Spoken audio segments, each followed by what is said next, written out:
وعلیکم السلام ورحمۃ اللہ وبرکاتہ۔ تقدیر کے متعلق یہی ایمان رکھے کہ تقدیر کا اصل معنی کیا ہے۔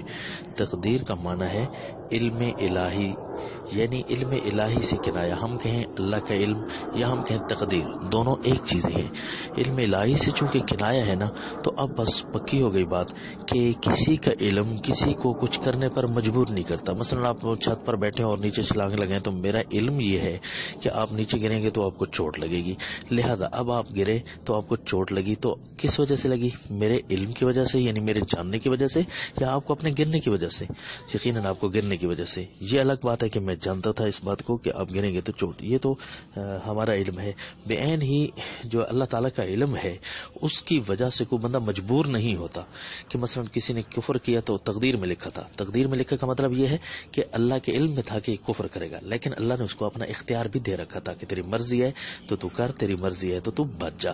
تو بس اتنا ہی ایمان کافی ہے۔ السلام۔